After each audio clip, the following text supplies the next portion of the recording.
Okay చూడండి, on selling N article for rupees 1836 there will be A profit of 8%. 1836 అమ్మితే 8% profit ఉంటుందంట.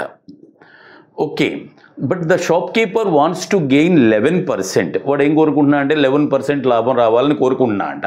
At what price should he sell it, అంటే ఏ ప్రైస్కి అమ్మాలి అని అడిగాడండి. సో అక్కడ 8% ప్రాఫిట్ కంటే 100ని ఎంతకు అమ్మినట్టు, 108కి అమ్మినట్టు. సో ఇఫ్ దిస్ ఈజ్ 108% అయిపోయిన పర్లేదు, వేసిన పర్లా, అది మన లెక్క ప్రకారం. కానీ 108% అంటే వాడు ఎంత ఇచ్చాడండి, that is given as 1836, right. కానీ shopkeeper wants 11% profit. This is 111%.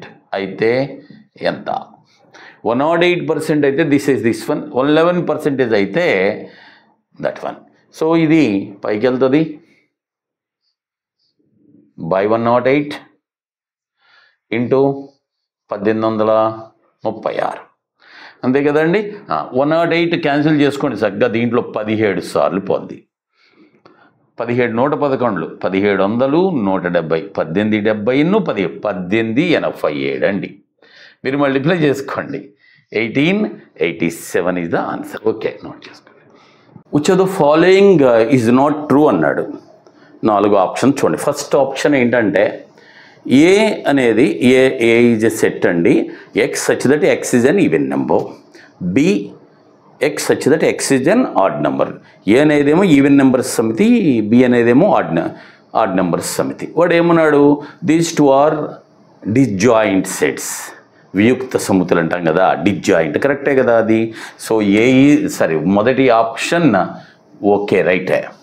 మనకి ఫాల్స్ది కావాలి, దట్ ఈజ్ అవర్ ఆన్సర్ అండి. రైట్, రెండోది చూద్దాం. X plus 5 is 5. ఇదిగోండి సెకండ్ ఆప్షన్కి వెళ్తాను. X plus 5 is equal to 5 such that X belongs to Z is not an empty set అన్నాడు. అంతే కదా, చూసుకోండి. సో దీని నుంచి ఏమొస్తుంది, ఎక్స్ ఈక్వల్ 0. ఎక్స్ ఈక్వల్ 0 అనేది జెడ్లో పార్టే కదా, అంటే ఒక ఎలిమెంట్ ఉంది, 0 అనే ఎలిమెంట్ ఉంది. కాబట్టి ఏమన్నాడు, that is not an empty set అన్నాడు. ఇది ఎంప్టీ సెట్ కాదు అన్నాడు. అది కూడా కరెక్టే. మూడో చూడండి ఇక్కడ. థర్డ్ ఏమని ఇచ్చా అంటే ఎక్స్ బిలాంగ్స్ టు క్యూ, ఇంకా X less than 10 is a finite set అంటున్నాడు. ఎక్స్ అనేది అకరణీయ సంఖ్య. ఎక్స్ లెస్ దాన్ 10 అకరణీయ సంఖ్యలు ఎన్ని ఉంటాయి, లెస్ దాన్ 9 అనుకునేది కాదు, పాయింట్లు గీంట్లు అన్నీ వస్తాయి. 0.9, 0.19, 0.3, 8.111 ఇటువంటి ఎన్ని ఉంటాయో మనం చెప్పలేం, మనం కనుక్కోలేం. వాడు ఏమంటాడు, ఫైనట్ సెట్ అంటున్నాడు. తప్పు కదా అండి ఇది. కాబట్టి your answer is this one. Third option is the correct one. సరే, ఫోర్త్ కూడా ఊరికి చూద్దాం ఒకసారి. వాడు ఏమన్నాడు, empty set is a subset of every set. కరెక్టే కదా, మనం చదువుకుంటాం. ఎంప్టీ సెట్ అనేది ప్రతి సెట్కి కూడా ఉపసమితే అని చదువుకుంటాం. కాబట్టి దట్ ఈజ్ ఆల్సో ఓకే. వాడు రాంగ్ అడిగాడు కాబట్టి that is okay. Third option is the wrong one. Okay, next question చూడండి. మంచి క్వశ్చన్ అండి, ఈజీ వన్. బట్ డయాగ్రామ్ వేసుకుంటే కొంచెం ఈజీగా వచ్చేస్తుంది. చూడండి, angle between the tangents drawn from N external point to a circle which is at a distance of 10 centimeters from the center of the circle having radius 5. అంటే ఆ circle radius 5 అండి. బయట ఒక పాయింట్ ఉంది, ఆ పాయింట్ దాని centre నుంచి ఎంత డిస్టెన్స్ ఉంది, 10 ఉంది. What is the angle between the tangents of that particular circle. Right అండి, this is the circle. Will take this is the circle. External point ఇక్కడ ఉంది అనుకోండి. ఇదిగోండి టాంజెంట్స్ 2 డ్రా చేస్తాం కదా, డ్రా చేసాం. ఇదిగో ఈ యాంగిల్ అడిగాడు. సరే, మనకు తెలుసు ఇక్కడ సెంటర్ ఉంటుంది, ఇది ఓకే. వాడు ఏమన్నాడు, ఈ డిస్టెన్స్ ఈజ్ 10 అన్నాడు, ఈ డిస్టెన్స్ 5 అన్నాడు. అని మేము దాని రేడియస్. సరే చూడండి, ఇది ఇక్కడ 90 degrees కదా, angle between tangent and radius is 90 degrees. ఇదిగోండి ఈ సైడ్కి కర్ణం డబల్ ఉంది, డయాగోనల్ హైపోటెన్యూస్ డబుల్ ఉంది. సో డబుల్ ఉంది దీనికి అంటే ఇక్కడ యాంగిల్ ఎంత అని అర్థం, 30.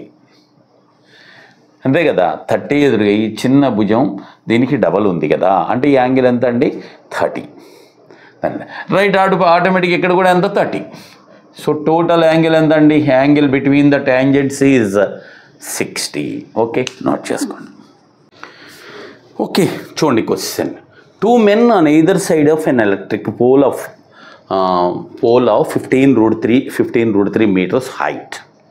ఓకే, వాళ్ళిద్దరు చెరకు వైపున ఉన్నారంటండి ఎలక్ట్రిక్ పోల్కి. దాని హైట్ కూడా ఇచ్చాడు కదా. Observe it's top at an angle of elevations of 30 degrees and 45 degrees respectively. వాళ్ళిద్దరు కూడా ఒకట్లేమో 30 degrees, ఇంకోళ్ళేమో 45 degreesతో అబ్జర్వ్ చేశారు.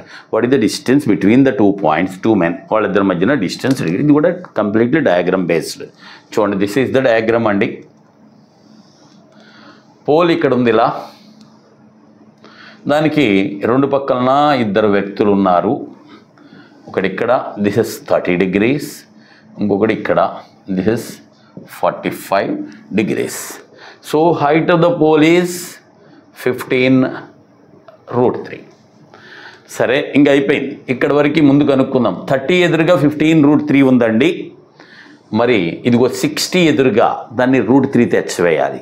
30 ఎదురుగా ఉన్న డిస్టెన్స్కి √3 times ఉంటుందండి 60 ఎదురుది. దీన్ని √3 తెచ్చివేసామనుకోండి, ఇదిగోండి 15√3 ఇంటూ √3. ఇదిగో ఇక్కడ వరకు అయిపోయింది.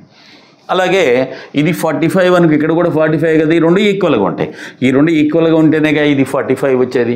కాబట్టి ఇది 15√3 కాబట్టి దిస్ ఈజ్ ఆల్సో 15√3. సరే, టోటల్ డిస్టెన్స్ అంటే ఇక్కడ నుంచి ఇక్కడికి ఇది ప్లస్ ఇది రెండు కలిపేయాలి. 15 కామన్ తీసామనుకోండి కలిపి కూడా, ఇక్కడ ఏమొచ్చింది? √3 ఇంటూ √3 3 ప్లస్ ఇక్కడ √3, అంతే. 15 into 3 plus √3, that is the distance. Okay, note చేసుకో.